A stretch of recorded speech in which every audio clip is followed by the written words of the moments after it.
शेतकरी मित्रांनो, मका पिकाचं तुमचं एक झाड एक ताट लष्करी आळीने खाल्लं ना तर एक कणीस वाया जातं आणि संपूर्ण प्लॉट जर या लष्करी आळीने खाल्ला ना तर संपूर्ण मका प्लॉटच फेल जातो. पण आज मी अशा एका जबरदस्त मक्याच्या प्लॉट मध्ये उभा आहोत.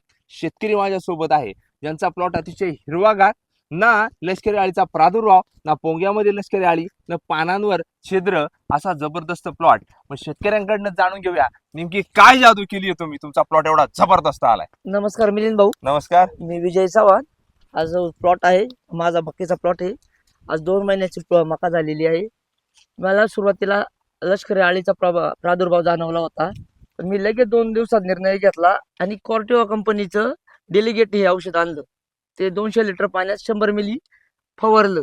मला 2 ते 3 दिवसातच लगेच त्याचा रिझल्ट, आळी दिसली कुठं ना, काय सगळी पोग्यातली आळी काय झाली. आज हा जो समोरचा प्लॉट दिसतोय हा फक्त या डेलिगेट मुळे मला वाचवता आलाय. म्हणजे चव्हाण साहेब, तुम्ही या डेलिकेटचा आधीच वापर करून लष्करी आळीचा कार्यक्रमच केला होता. हो साहेब, तुम्ही सांगितलं म्हणून आम्हाला हे माहिती झालं आणि ते मी 2 दिवसात वापरलं म्हणून आज मी माझं पीक उभं राहिलंय. आज तुम्ही नसते तर मला आज हे पीक सोडून द्यावं लागलं असतं.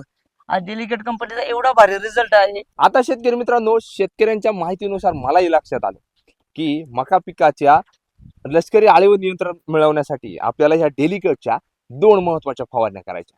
कारण एक झाड म्हणजेच एक कणीस, त्यामुळं या 2 टप्प्यांमधल्या डेलिकेटच्या तुम्ही जर फवारण्या करत असाल निश्चित स्वरूपात दीर्घकाळ, पहिल्या फवारणी दीर्घकाळ आणि दुसऱ्या फवारणीमध्ये दीर्घकाळ डेलिकेटमुळं लष्करी आळीवर नियंत्रण मिळतं. तर शेतकरी मित्रांनो, मका पिकाचं तुम्हाला भरघोस उत्पादन मिळवायचं आहे, लष्करी आळीवर नियंत्रण मिळवायचं आहे, तर डेलिकेटची फवारणी करा आणि तुमच्या मेहनतीचं सोनं करा.